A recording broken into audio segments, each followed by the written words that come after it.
किसान भाइयों नमस्कार। आपका स्वागत है एक बार फिर से फिश फार्मिंग के यूट्यूब चैनल पे। किसान भाइयों आज की इस वीडियो में मैं आप लोगों को ब्लैक कार्प मछली पालन से रिलेटेड संपूर्ण जानकारी दूंगा। दोस्तों ब्लैक कार्प मछली का नाम आपने सुना होगा और इसका पालन पूरे देश में बहुत ही तेज़ी से बढ़ रहा है। उसके पीछे है इसका टेस्ट और इसे भोजन के लिए उपयोग में लाना और साथ साथ इससे जो दवाइयाँ बनती है इसके कारण इस मछली का मांग बहुत ही तेज़ी से बढ़ रहा है।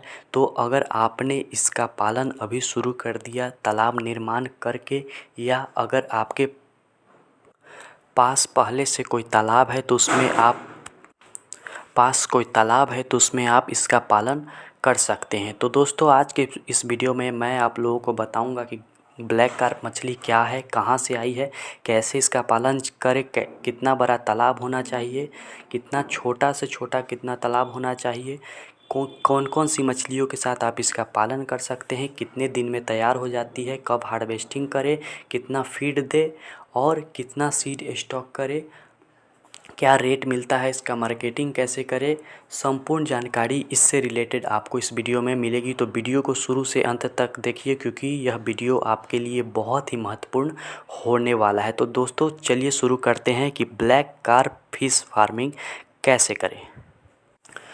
दोस्तों ब्लैक कार्प मछली मूल निवासी चीन और वियतनाम की है। इसे वियतनाम और चीन में बहुत ही हाई डेंसिटी में पालन किया जा रहा है सालों से और अब यह भारत में भी प्रचलन आ गया है कि ब्लैक कार्प मछली दूसरे कार्प मछलियों के साथ पाली जा रही है।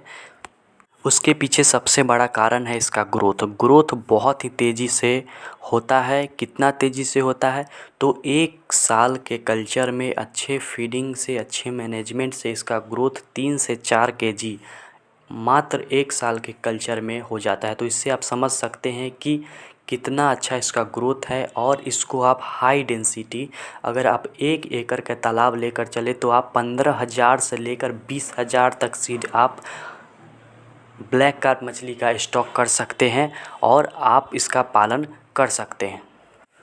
तालाब के बारे में अगर जानकारी लिया जाए तो तालाब के लिए मैंने पहले भी बताया है, कोई भी मछली हो चाहे ब्लैक कार्प हो या कोई भी कार्प हो या आईएमसी हो, कोई भी मछली है, आप सबसे पहले एक छोटा सा नर्सरी तालाब करें।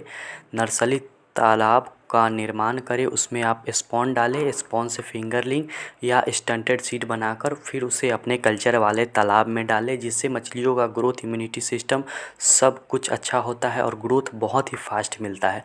तो अगर आप यही काम ब्लैक कार्प मछली के साथ करते हैं तो आपको और ज़्यादा लाभ मिल सकता है। अगर आपके पास नर्सरी नहीं है तो नर्सरी निर्माण कीजिए।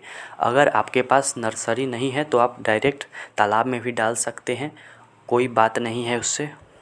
तालाब कितना बड़ा होना चाहिए ब्लैक कार्प मछली के पालन के लिए और कितना छोटा होना चाहिए तो बड़ा में 1 एकड़ या उससे ज़्यादा होना चाहिए, छोटा में 10,000 स्क्वायर फीट या 1 एकड़ के बीच में होना चाहिए। 10,000 स्क्वायर फीट से लेकर 1 एकड़ के बीच में छोटा में होना चाहिए।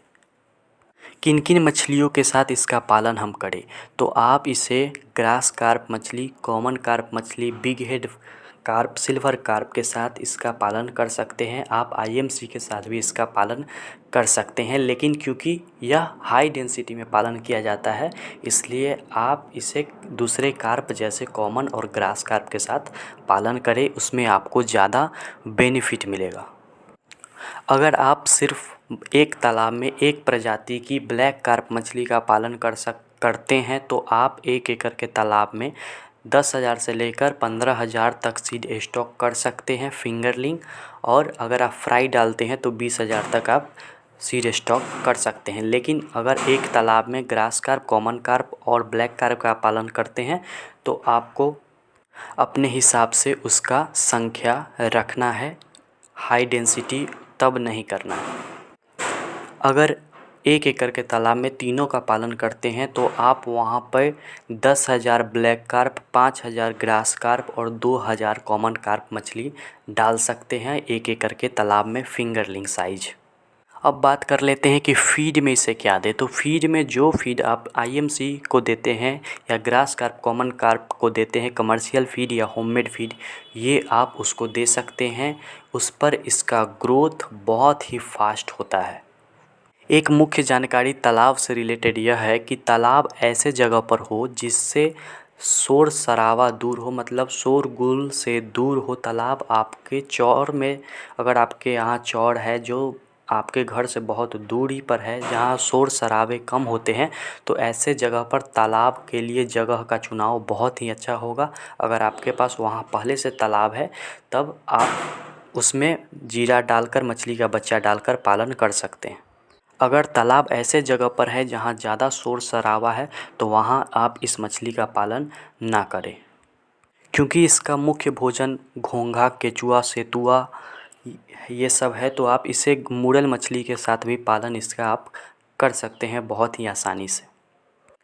इसका सीड कहाँ मिलेगा? मुख्य बात यह है कि सीड कहाँ मिलेगा, क्योंकि हमें किसी भी मछली पालन करने के लिए सीड चाहिए। तो सीड आपके नज़दीकी सीड विक्रेता से मिल जाएगा, नहीं तो आप कुछ दिन इंतज़ार कीजिए। इसका पालन इतना तेज़ी से बढ़ रहा है कि सीड सप्लायर भी सीड इसका प्रोड्यूस करना स्टार्ट कर दिए हैं। नहीं तो आप यूट्यूब पे बांग्ला कृषि खमार सर्च करके वहाँ से ब्लैक कार्प सीड सर्च कीजिए, आपको वहाँ से ब्लैक कार्प सीड, बहुत ही अच्छा सीड आपको मिल जाएगा। दोस्तों, अगर हार्वेस्टिंग और मार्केटिंग से रिलेटेड बात किया जाए, यानी कि जब आप अपने तालाब से मछलियों को निकालेंगे और बाज़ार में भेजेंगे तो आपको क्या प्राइस मिलेगा और किस वज़न की मछली को हमें भेजना चाहिए। तो जैसे कि हमने बताया कि एक ईयर के पालन में यह 2 से 3 केजी हो जाता है, तो आप इसे 2 से 3 केजी करके ही भेजें, तब आपको बहुत अच्छा प्राइस मिलेगा। अब बात करते हैं कि इसका प्राइस कितना मिलता है। तो प्राइस 150 रुपया से लेकर 220 रुपये तक आपको इसकी प्राइस मिलती है। अगर साइज़ बहुत बड़ा है तो आपको 300 से लेकर 350 तक की मछली सेल हो सकती है प्रति केजी। तो दोस्तों, ब्लैक कार्प मछली से रिलेटेड हमने आपको सारी जानकारी दी। अगर कोई भी जानकारी रह गया हो तो आप कमेंट में पूछ सकते हैं। और ब्लैक कार्प के सीड के लिए आप बांग्ला कृषि खमार यूट्यूब पर सर्च करेंगे तो आपको वहां से सीड बहुत ही अच्छे दाम में मिल जाएंगे। तो किसान भाइयों, देखा आपने कि 1 एकड़ के तालाब में 20,000 सीड स्टॉक कर सकते हैं, 15,000 से लेकर 20,000। और अच्छे फीडिंग पर अगर आप इसे एक ईयर में 2 से 3 केजी की कर देते हैं और बहुत अच्छा प्राइस अगर आपको मिलता है तो आप समझ सकते हैं, मान लीजिए 15,000 सीड ही है आपके पास और वो मछलियाँ तैयार हो जाती है 1 केजी 2 केजी, अगर आपको 100 रुपये के रेट से ही प्राइस मिलता है तो आपको कितना बेनिफिट हो सकता है। तो आप ब्लैक कार्प मछली का पालन करें और आपको बहुत बेनिफिट होने वाला है। तो दोस्तों, अगर वीडियो अच्छा लगा तो चैनल को सब्सक्राइब कीजिए। हम ऐसे ही टॉपिक्स पर आपके लिए बहुत ही अच्छे वीडियोज़ लाते रहेंगे।